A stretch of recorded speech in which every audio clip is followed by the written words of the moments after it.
Hey, how are you? My name is Felt. Welcome back to some Magic the Gathering. Today we're going to be doing some historic Brawl gameplay.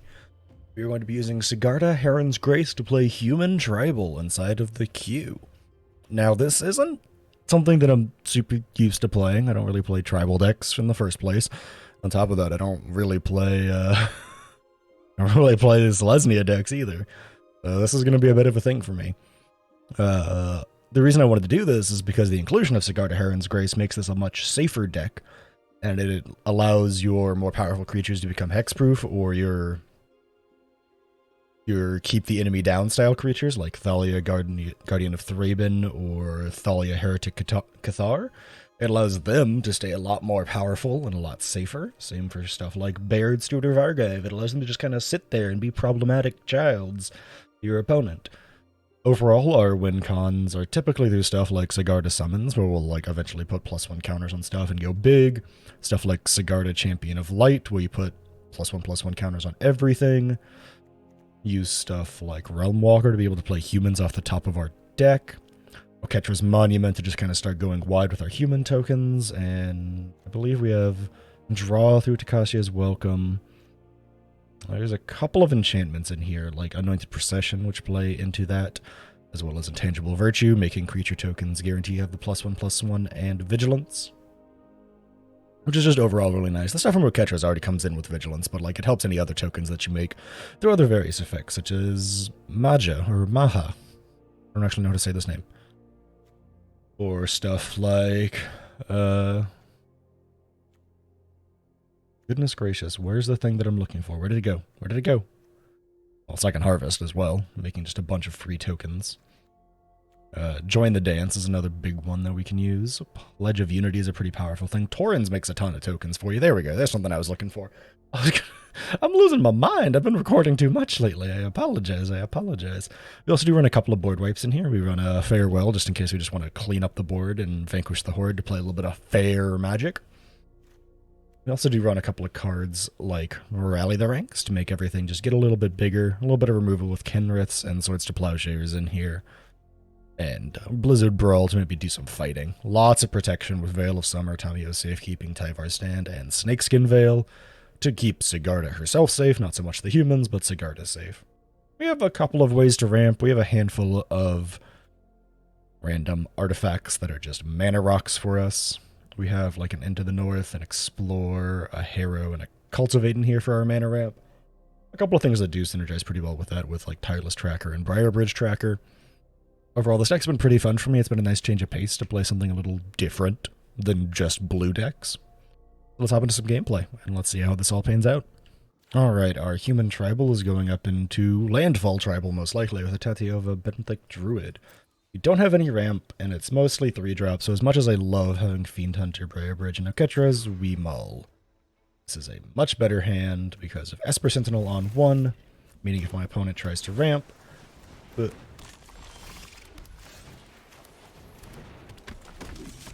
Did they just, colon landfall search for cards over there? I mean, it's possible. It's very possible. I think we play Thalia, Heretic Cathar after this. We have a thing, so... Thalia. We can start swinging after this. I might just play a Johnny. A Johnny's a 4-drop. We can minus and just make our Esper Sentinel really big.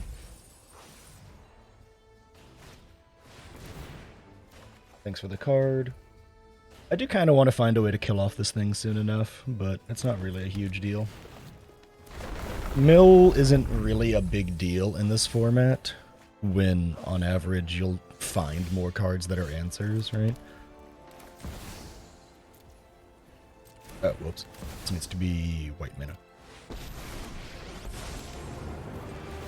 We are all part of the great machine that is Phyrexia. Just that. And it gets Vigilance till end of turn, making it much harder for them to play any spell without, well, just dealing with the Esper Sentinel. They play Tatiova, it enters tapped, unfortunate for them. Do have to mill some more. We're milling over some really good stuff here, quite unfortunate. But it's fine overall. Sigarda. Making my stuff even bigger. We'll leave that on top. I don't care if that gets moved over. And then just kind of keep on swinging. Make my opponent really think through. Do they really just want to sit back passively and mill me? Or do they want to deal with my creatures? I have no idea what type of deck they're playing, but, like, all I've seen so far is Ruin Crab, Lands, and Tatiova, which is why I'm just, like, very confused overall. Shaya, not exactly scary when it enters tapped, you know? Like, I can just kind of keep on swinging. And another thing that enters tap, I really don't care. I can just kind of keep on swinging. Do I kill them here? Math is hard. That can be 9 damage.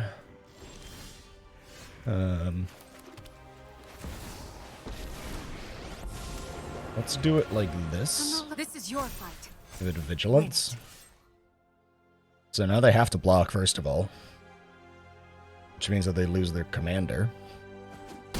Oh, I guess they just want to die. I don't really quite know what my opponent was going for with that deck. Literally all I saw was like 5 cards. I don't know why they were so intent on just using Ruin Crab to kill me. They got me through half my library, I guess, but like, I had answers and just, you know, hitting them until they died. I think. GG's? I kind of want to keep this.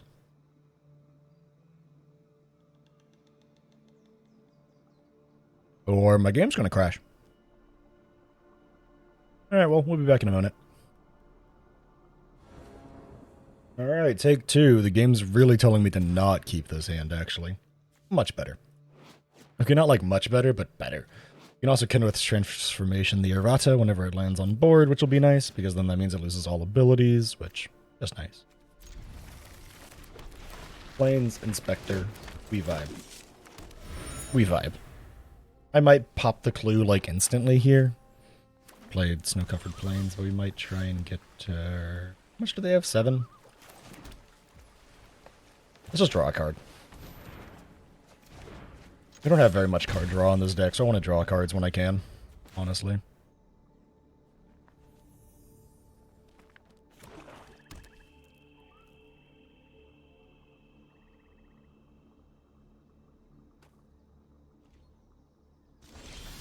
Alright, wow, we are just like only hitting land drops, which is debatably good.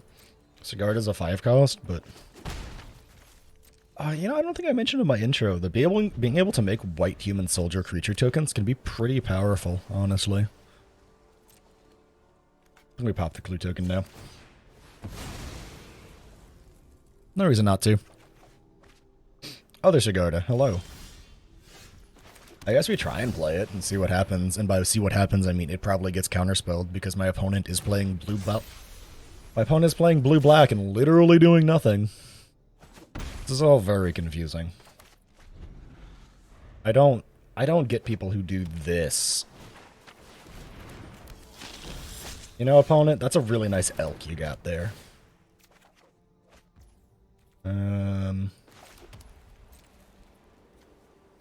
Nah, we vibe. We have this. This is overall pretty nice. This just takes care of lots of stuff. Spells you control can't be countered, you and permanents get hexproof.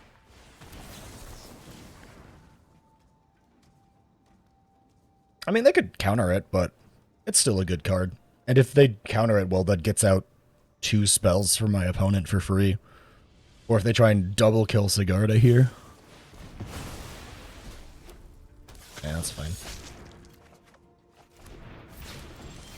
Hexproof from blue and black, pretty good.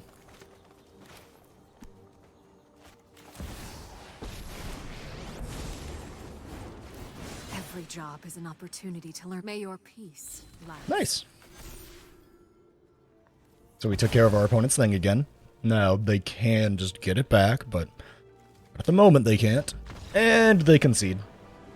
I mean, you could have just gotten it back for more expensive. I don't think that was, like, the end of the world for you, opponent. I kind of want to build the deck around this card eventually.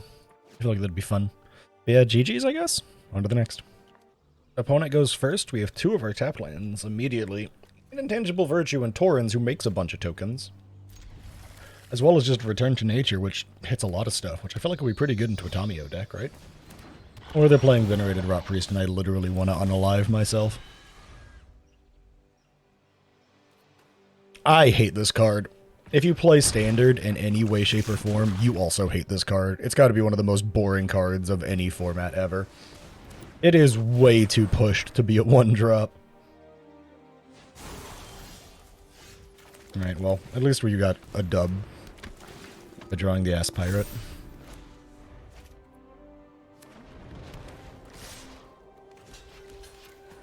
I guess they just really wanted that thing to die. I don't know why they just let their Rot Priest die. That seemed incredibly silly. Did they just, like, not notice that my Aspirant was a 2-2? We got an option on this next turn here. I think we just play... Ah, that's what it is.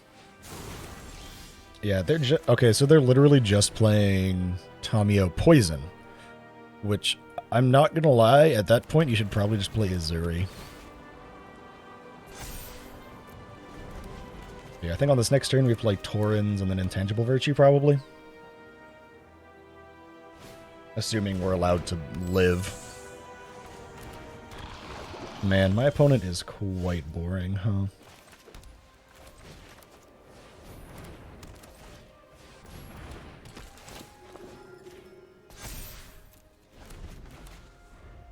We have a couple of turns left, still. They might play Tamio and tap something down, but Venerated Rot Priest can't do anything. All they can do is proliferate, which will soon not matter because of Sigarda.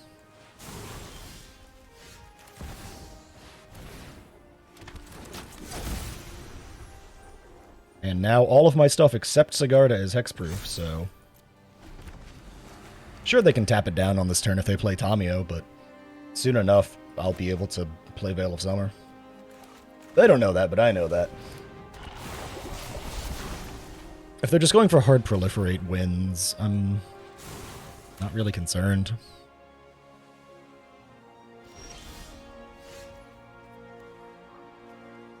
I want to hold up Veil of Summer.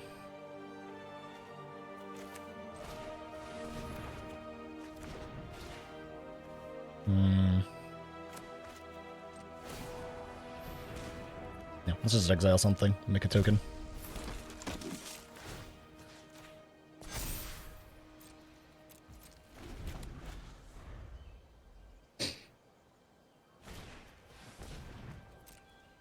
Really weird. We're gonna hit a point soon when we're just gonna, like, overwhelm them with just, like, a lethal attack, though. I think.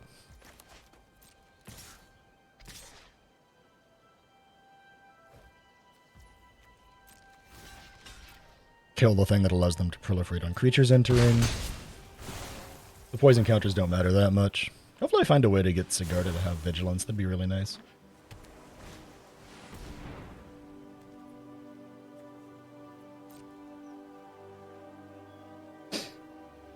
I mean, they could just destroy all creatures, right?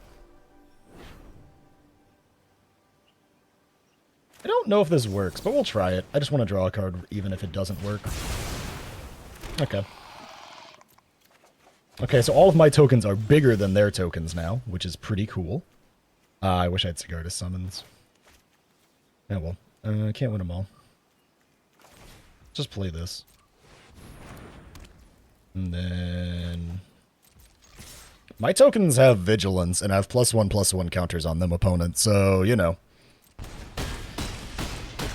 Get to draw a card now. Aw, wish I'd drawn that earlier. I mean, I guess they could minus and get back the phasing of Zalfir, right? Or like -1 and get back Venerated Rot Priest? Because tapping down my creatures doesn't do them any good. Weird idea from the opponent to play this literally toxic.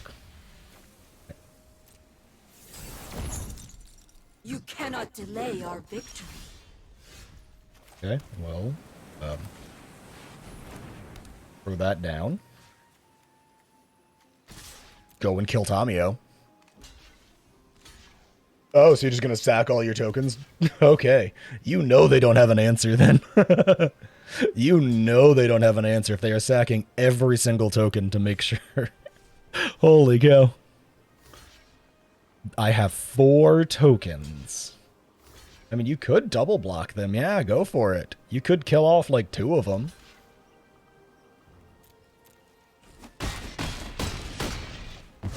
Your Tamio still dies. I have creature advantage. I draw a card.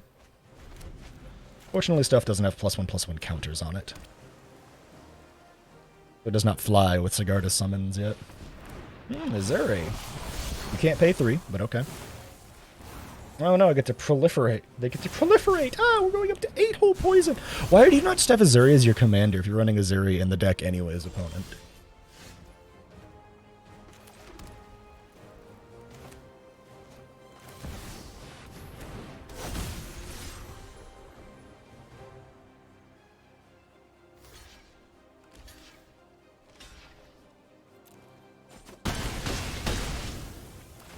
Such weird choices.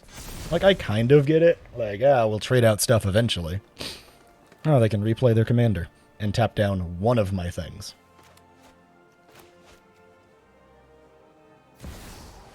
Ah, there it is. They can tap down one of my things. Is it my commander or is it the 4/4? Our will cannot be denied. Okay, play this.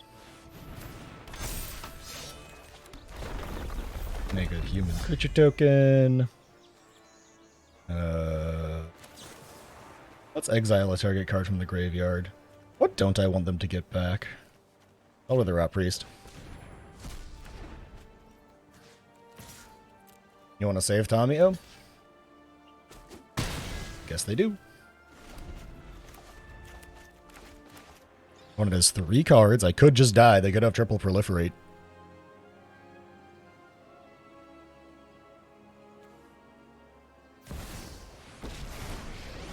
Why would they not just kick this Jace? Don't worry. Okay, so they have a 1/3. Sacrificing it to proliferate. I guess they just really want to get Tamio's something, I guess? They have no mana, though. I killed them. I killed them on the way back. This is lethal on board.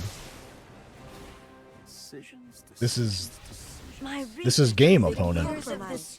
I just kill you here. Unless you have a 0-cost kill spell, I just killed you here. Okay, I don't... That was confusing. That was a very confusing game. The most confusing part was them playing the phasing of Zalfir. This, like, I had something that made my tokens better. Maybe don't give me a bunch of tokens. Maybe just, like, play Tamio and try and keep my important thing tapped down so that I can't, like, fight with a flyer. I don't know. This was a weird match. Either way, GG's opponent. You did nearly have me. You did nearly kill me, so I'll give you all the props you deserve for that. I got up to 8 poison. GG's. Alright, we are playing into Tesa, which is bad for us, I think. That's not great for... I guess it is great for us. Okay, opponent goes first. We're playing into Jenny Faye. They're gonna make a lot of tokens. We want something more like this. This is something that I don't get. Why people play it in Historic Brawl. I guess it might be the whole idea of, aha, I get to play less stuff, but like you're not really playing like less cards. Like, you're not really playing less cards by playing that. The only decks that I think those are good in are decks where you want to sacrifice lands, or, like, graveyards matter the deck. Actually play Intangible Virtue here. Make our creature tokens bigger than their creature tokens. They'll end up trading with cats, and, they trade with the cats. Words are hard. We'll gain life and make 2 2/2s. We might just play this. They don't have blue or black. Yeah, we might just play the Veil of Summer. This is something that's literally just in here for the blue-black matchups. That's all it's in here for. The only thing it does. It's for the blue-black matchups. The rest of the time, it's absolutely worthless. Which makes me sad, because it's a cool card, but it is just worthless. Are you really playing Burn and Jenny Faye? I guess you need spot removal, but like, weird. I don't know why they didn't make a cat. I feel like making a cat would have been a better play. I guess they just want to boast. I mean, I'll trade for that, though. Aha! I'm helping. Or hexproof. Alright, well, we'll go ahead and trade with one of their token creators, because that just makes sense. Okay. We'll name human. Maybe I have a 1-drop on the top of my deck? I do not. Solid 2-drop, though. We might just Fiend Hunter away the Jenny Faye. That might make sense. Actually, no, what makes more sense? Join the dance, Catilda. That makes the most amount of sense here. But Fiend Hunter is so good. Fiend Hunter just, like, totally takes care of Jenny Faye. And I don't feel like they would probably run, like, in... Oh, lol, that's going to be dead to Lauren when it comes in. Yeah, I think it's going to be a Join the Dance Catilda turn.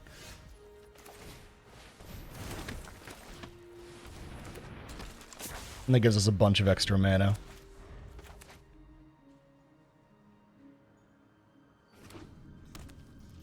They do get like 1 trigger of Rebel Rousing, which is a little annoying, but it's not the end of the world. But I mean, like, if they swing with Jenny Faye, she dies. I'm assuming they're just gonna swing with the dogs. But I'll trade for dogs. Makes sense to me. Hi, Lauren. Blow up Rabble Rousing. Hi, Fiend Hunter. Go get Jenny Faye. And now we technically have access to Tamio's safekeeping. They can just hard play Jenny Faye again, but then they'll just... Yeah, so it'll just be a classic case of the, they don't really get to do much else.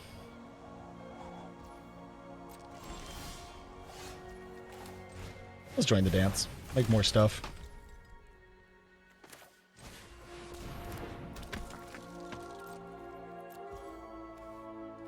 And then we have Tamio's safekeeping to make something indestructible and block. Unfortunately, we didn't have a way to kill Jenny Faye again. Earth's transformation was 1 turn too late. Very unfortunate. If they don't combo off here, I'm in a very, very good spot, because I'm about to start having 1,000,000 mana a turn with Catilda.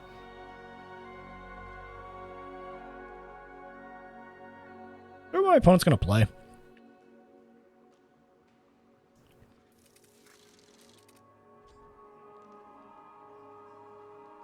The Jenny Faye deck has the same struggles that my deck does, where eventually you just kind of start running out of gas. And card draw is not super common. It is there, but it's not super common. It's like a super salad. That's one of the better ones. I don't have that card, unfortunately. Okay, Smothering Tithe. God, you're boring.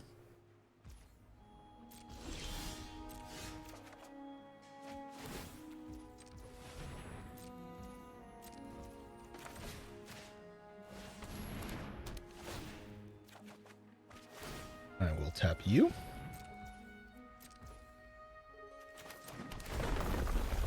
We'll investigate, and now I will destroy target enchantment.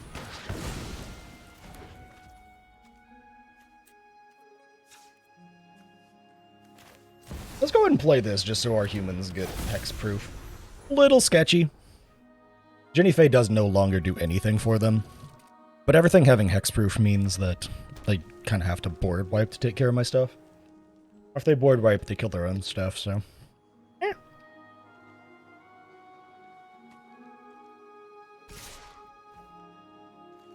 Don't care about Jenny. You can stay an elk. Sigarda dies, she does. She was here to buy time. Sure, yeah. I mean, if you really want to. Man, that card's getting expensive, huh? Draw a card. Dang.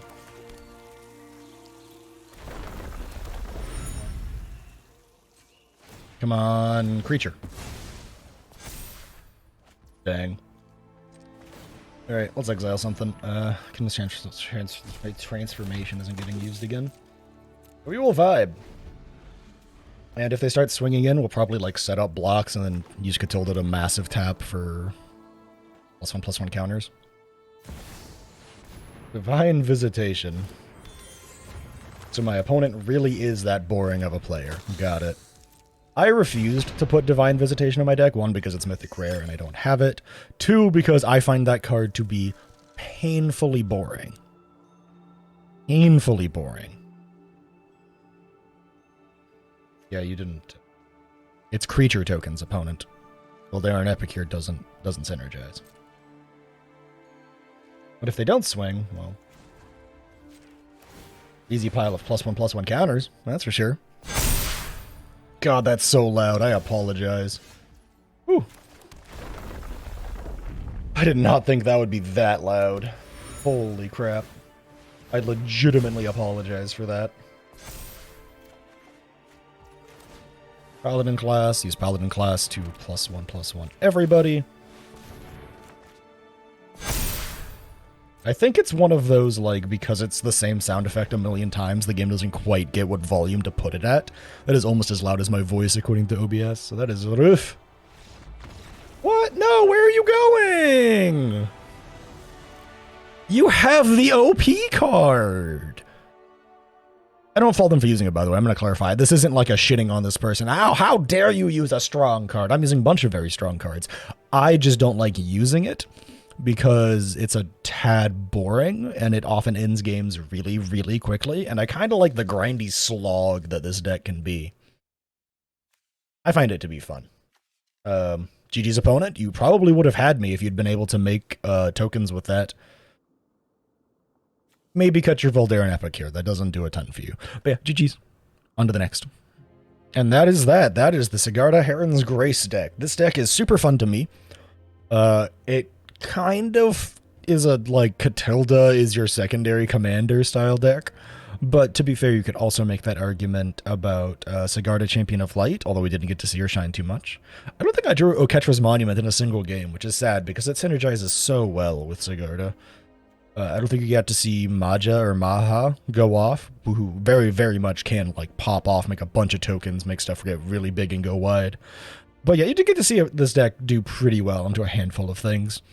It does kind of lose steam if your draw engines aren't drawing you what you need. For example, I don't think I included it because I was so salty the whole time, but I had a game where Herald's Horn didn't hit a single human. I drew 6 lands in a row after getting it, and there was just nothing I could do. Sometimes that'll happen, but it's not super common. The mana base is a little large. We do have 38 lands, but that's when you have a 5-cost commander, and a lot of your win cons are 5 to 6 mana over here. You do really want to get them out ASAP, so you do want to hit your land drops. Could probably cut it to like 35 lands in a pinch, but since Sigarda is the commander and not Catilda, for example, I felt this was a little bit better of an idea.